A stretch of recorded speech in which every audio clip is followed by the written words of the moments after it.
दोस्तों, आप देख रहे हैं, एक minute, if you speak you can't get each other than. दोस्तों, आप देख रहे हैं कि ये एक बहुपार्टी डेलीगेशन जिसमें मेरे सब वरिष्ठ कॉलीग्स यहाँ खड़े हैं अलग अलग विभिन्न पार्टियों से, ये तीसरी बार इस चुनाव में मल्टी पार्टी डेलीगेशन गया है चुनाव आयोग। आज हमने 2-3 मुद्दे स्पष्ट रखे उनके सामने। उन्होंने हमें कम समय में समय दिया, इसके लिए हम धन्यवाद करते हैं उनका। सबसे महत्वपूर्ण और अहम मुद्दा ये है कि पोस्टल बैलेट्स ये एक जानी मानी प्रक्रिया है कि चुनाव के परिणाम को एक तरफ से दूसरी तरफ ले जा सकती है। कई बार ऐसा हुआ है कि सभी पार्टियों के बीच में जो फर्क है वोट्स का वो X है, लेकिन पोस्टल बैलेट्स 2X या 3X होते हैं, यानी पोस्टल बैलेट्स निर्णायक सिद्ध होते हैं परिणाम के मामले में। इसलिए चुनाव आयोग ने एक जो रूल है, प्रावधान है, जो एक्ट के अंतर्गत रूल बनता है, जो स्टैट्यूटरी रूल होता है, कोई गाइडलाइन नहीं, कोई चिट्ठी नहीं, उसके अंदर कहा है अंतर्गत कि पोस्टल बैलेट्स की गिनती पहले ली जाएगी, यानी ईवीएम की गिनती के पहले पोस्टल बैलेट्स की गिनती ली जाएगी। ये रूल 54A में लिखा है स्पष्ट रूप से। इस बात को कई बार अलग अलग रूप से चिट्ठियों द्वारा और गाइडलाइंस द्वारा चुनाव आयोग ने दोहराया है। 2019 में बड़े स्पष्ट रूप से कहा कि पहले आप पोस्टल बैलेट की गिनती शुरू करिए, उसके कुछ समय बाद आप ईवीएम की गिनती शुरू कर सकते हैं, लेकिन, और ये बहुत अहम बात है, आप ईवीएम की गिनती खत्म नहीं कर सकते या परिणाम का अंत नहीं कर सकते जब तक पोस्टल बैलेट का पूरा रिजल्ट गणना के बाद घोषित न हो जाए। यानी पोस्टल बैलेट की गणना के बाद उसका परिणाम पहले घोषित करना अनिवार्य है, और अगर आप अंत तक पहुंच गए हैं ईवीएम में तो उसको रोकिए जब तक पोस्टल बैलेट का आप परिणाम घोषित न करें।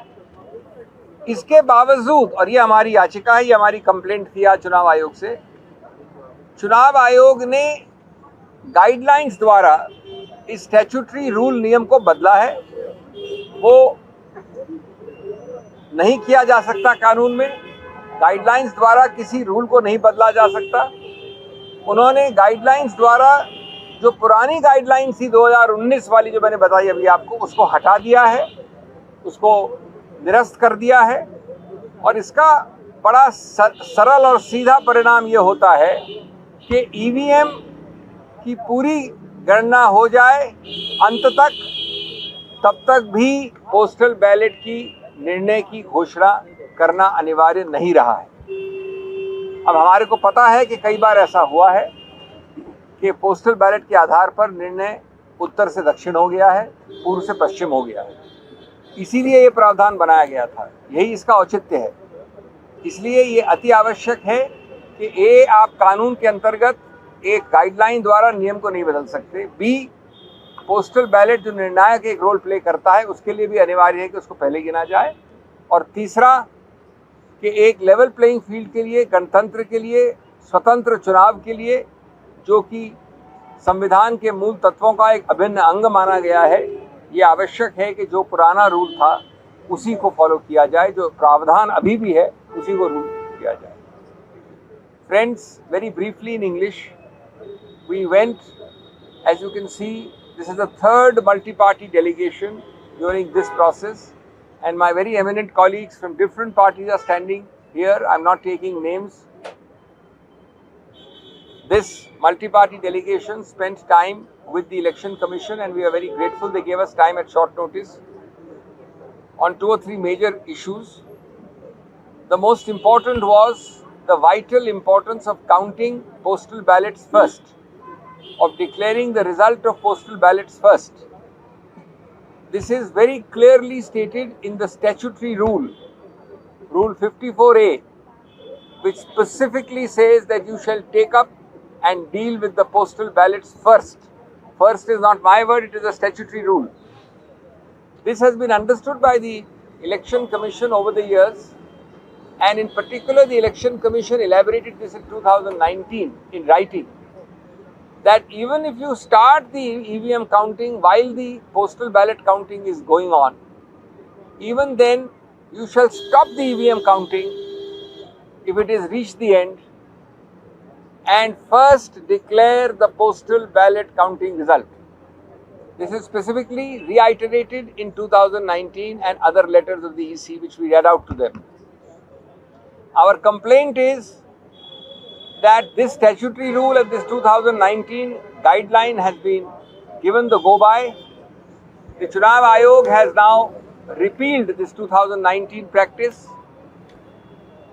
The net result is that by a method of practice, EVMs can be counted, and if the EVM counting gets over before the postal ballot, it will still be completed. In other words, the postal ballot counting and result need not be declared first. This, number one, is a very grave and a clear violation of a statutory rule. Number two, you cannot change a statutory rule by a guideline or a letter. Number three, this is the understanding in the guidelines of 2019 of the EC itself, and that can't be repealed. And above all, number four, we all know that the total difference in votes between the two main contending parties in a particular area or even the whole state, let us assume it is X. The postal ballots may be 2x or 3x, outstripping that entire margin for the whole state between two parties. In other words, the result which is north can become south by the postal ballot supposed counting, or east can become west. It is therefore vital that the spirit which underlies Rule 54A, which cannot be amended or repealed, must be followed. There is no problem in stopping the EVM counting, even if it has reached the penultimate round, and first declare the postal ballot result, and then go on to the EVM. So friends, this is the main complaint. The two other complaints, one of them will be addressed by my friend Mr. Yechuri. It is to direct the counting officials to follow the existing guidelines. We are not asking for new guidelines, but unfortunately what is already stated in the guidelines is not being followed by the counting officers. Thirdly, there are issues which the SP, Samajwadi Party, has raised about officers in certain areas and other issues. They gave us a patient hearing and we are awaiting a strong action. Yes. Also on 17C, my colleagues raised issues. As you remember, we had led the earlier multi-party delegation on 17C also. Yeah. Now, Mr. Yechuri, want to add something? Which can I have? Yeah. Thank you. I'll speak in English. These are all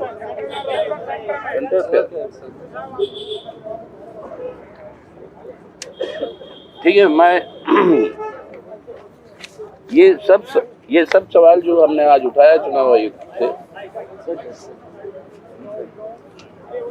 ये सब सवाल जो उठाया गया चुनाव आयोग से, ये सब उनके रूल्स और उनके गाइडलाइंस में ऑलरेडी मौजूद है. सवाल ये है कि ये लागू नहीं हो रहे, ये हमारा अनुभव है. काउंटिंग में हर समय परेशानी होती है हमारे काउंटिंग एजेंट्स को. वो जब भी कुछ मांगते हैं इस रूल के तहत, उसे कहा जाता है कि आप इलेक्शन कमीशन ऑफ इंडिया से लिखित में ले आओ. अब ये एक संभव हो नहीं पाता काउंटिंग के समय, तो इस तरीके से कई सारी बातें टल जाते हैं. तो हमने उनसे आग्रह यही किया, जो बातें आपने खुद कही अपने गाइडलाइन में, उसको लागू करवाने के लिए डायरेक्ट इंस्ट्रक्शंस दो, या आपके जो ऑब्जर्वर्स हैं उनको ये हिदायत दी जाए कि ये सब लागू हो. उनमें से जो मुख्य बातें हैं वो मैं आपको रेखांकित करके बता दूं.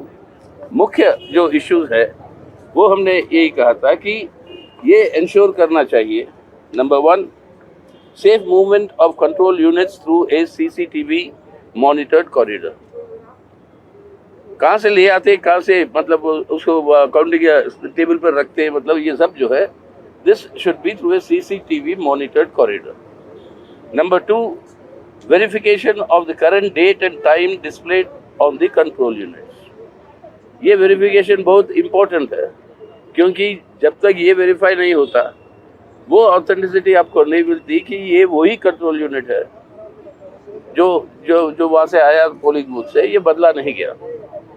तीसरा, confirmation of the start and end time and date of polling and date of voting process in the the counting agents, वही उसी मशीन से जो आता है data, that has to be confirm कि कौन से डेट पे उसको शुरू हुआ, ताकि चुनाव का डेट, चुनाव का शुरू होने का समय, अंत होने का समय, ये सब जो है रीचेक करना ज़रूरी है काउंटिंग शुरू होने से पहले।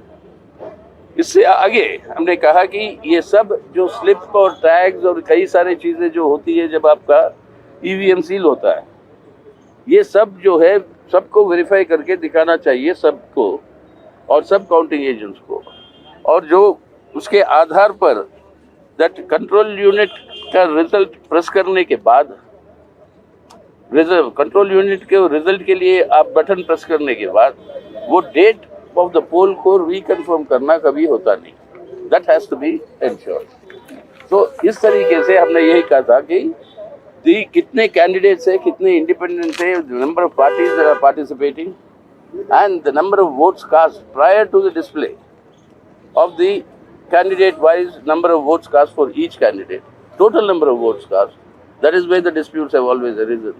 That has to be verified and declared prior to declaring the votes for each candidate.